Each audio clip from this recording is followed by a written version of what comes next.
Hi dear students, today we progress our learning of the chapter 6 lines and angles in period 3. In this period we will discuss what the results of the angle says us when two or more parallel lines are intersected by some other lines, that is transversal. And before going to elaborate, we shall discuss what are parallel lines and what is a transversal or what are transversals also. Here, the definition of parallel lines is two or more lines in a plane are said to be parallel lines if perpendicular distance between them everywhere always remains constant. कहना यह है कि दो और या दो से ज्यादा लाइंस प्लेन में उस वक्त पैरेलल होगा जब उन दोनों लाइंस के बीच का perpendicular distance, not the distance, perpendicular distance, you can say here the terminology displacement. The displacement between those two lines are always equal or remains constant. Here the line B, this one is a line B and this one is a line Q, and these are the perpendicular distances between the two lines. I have given X, the measurement, the magnitude of measurement of these two lines are treated as X here. Hence, everywhere the distance between those two lines are always constant. Hence, P and Q are parallel lines. And the transversal is a line which intersect two or more given lines. These given lines may be parallel, may not be parallel.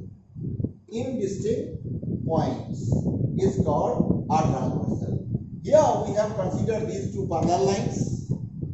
Since our concept of study is a parallel line and transversal, here these two are parallel lines, and this is the line in pink color intersect these two lines at two distinct points. One point is here and another point is here.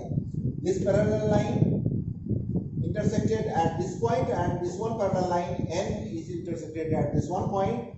Hence, this pink line will be treated as or will be called as a transversal. कहना यह है कि एक line जब किसी दो या दो से ज्यादा गिवन लाइंस को दो विभिन्न पॉइंट पे इंटरसेक्ट करता है तो हम कहेंगे कि ऐसे लाइंस ट्रांसवर्सल्स कहलाते हैं. सपोज करिए कि ये लाइन और ये लाइन दो अलग अलग लाइन है. These two are also intersecting lines, and this one is third line, and at this moment this line will be our transversal also. And if you discuss these, here these are two lines and this line is passing through this point.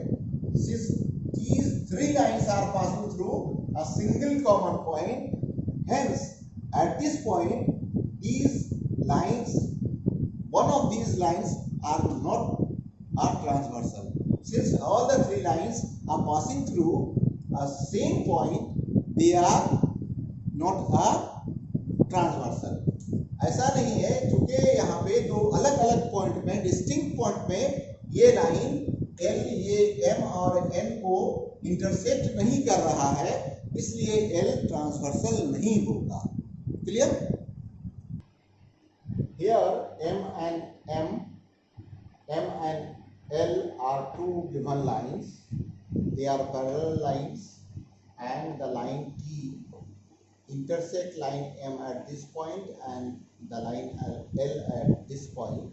As a result, here 8 angles have been formed so far, and these angles will show a permanent relationship with each other.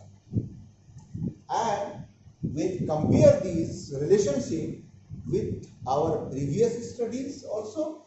Here the angle formed in pinking has been shown 1, 2, 7, 8 are exterior angles.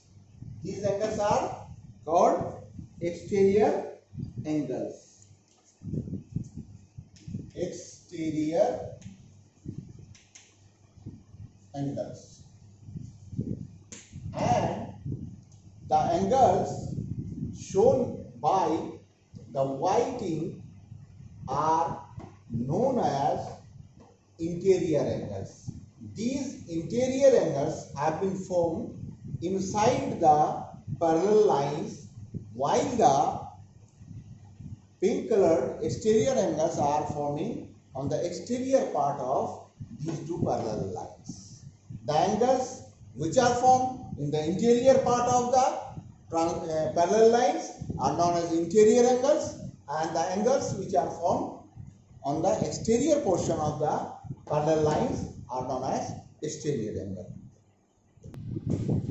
Now, the other type of angle is corresponding angles.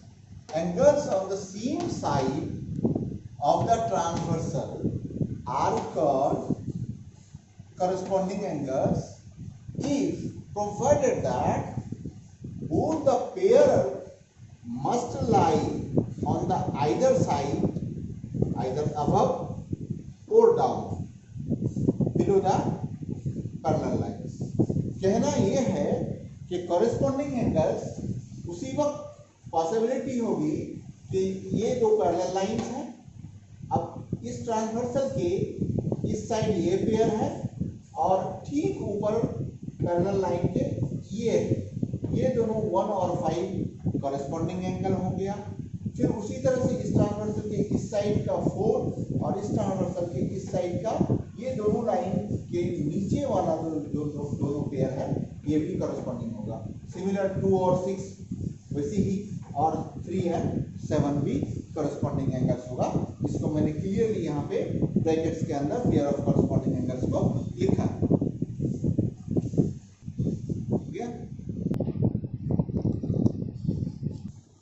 आइए देखते हैं alternate angles क्या होते हैं।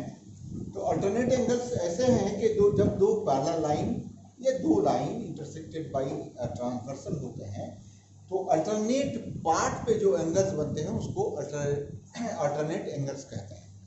And अब यहाँ पे ये है कि ये 4 और 6, 3 और 5 ये दोनों पेयर, ये पेयर और ये दोनों पेयर मिलके जो इंटीरियर पार्ट में बनता है, तो 4 and 6 will be treated as interior alternate angles, while 3 and 5 also forms on the interior part of two given lines, and hence they are also forming in the alternate part of the transversal, so they are alternate angles. तो ये alternate interior angles हो गया। फिर ये angle 1 और angle 7 को आप अगर देखोगे, फिर सिमिलरली 2 और 8 को देखोगे, तो ये भी ट्रांसवर्सल के अल्टरनेट साइड पे ही बन रहा है, लेकिन एक्सटीरियर पोर्शन पे बन रहा है, इससे they are known as alternate exterior angles या एक्सटीरियर अल्टरनेट एंगल्स। अब कुछ एंगल्स ऐसे भी हैं कि पेयर में एग्जिस्ट करते हैं, जैसे कि 4 और 5, 3 और 6 ये दोनों इंटीरियर पोर्शन पे बनता है पैरेलल लाइंस का, और on the same side of transversal बन रहा है। तो इस साइड पे ट्रांसवर्सल का अगर आप 4 और 5 देखोगे तो जस्ट अपोजिट साइड में 3 और 6 बन रहा है, तो 3 and 6 को इंटीरियर एंगल्स कहेंगे, या interior angles formed on the same side of transversal. Similar way में 4 और 5 को देखा जा सकता है, ये भी को इंटीरियर एंगल्स हो गया, या interior angles on the same side of transversal. In angles में अब कुछ खास रिलेशनशिप भी क्रिएट करते हैं। इन रिलेशंस में ये इंपॉर्टेंट रिलेशंस ये आते हैं कि व्हेन अ ट्रांसवर्सल, जब एक ट्रांसवर्सल दो पैरेलल लाइंस को इंटरसेक्ट करता है टू डिस्टिंक्ट पॉइंट पे, तो उस रिजल्ट में क्या होता है कि हर pair of corresponding angles are equal. All the pair of corresponding angles are equal, suppose करो कि 1 और 5 मेरा पेयर ऑफ करस्पॉन्डिंग एंगल है तो 1 इक्वल टू 5 होगा। फिर 2 और 6 करस्पॉन्डिंग एंगल का एक पेयर है तो 2 और 6 इक्वल होगा, ठीक है। और फिर 7 और 3 भी इक्वल होगा, 8 और 4 भी इक्वल होगा। उसी तरह से in similar sense pair of alternate angles भी इक्वल होंगे। जो पेयर बनेगा अल्टरनेट एंगल्स का वो भी इक्वल होगा, जैसे 6 और 4 भी इक्वल हो जाएगा, ठीक है। उसी तरह से को इंटीरियर एंगल्स जो बनते हैं on the same side of transversal in the interior part, जैसे कि 4 और 5, ये दोनों सप्लीमेंट्री एंगल्स को शो करेगा। ये दोनों एंगल मिल करके सप्लीमेंट्री फॉर्म करेगा, दैट इज 4 और 5 मिल करके 180 डिग्री देगा। ठीक उसी तरह से the sum of 3 and 6 will give us also 180 degree.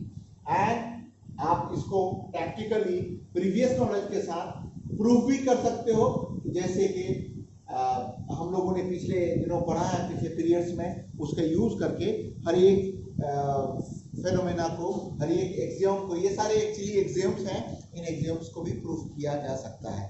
Okay.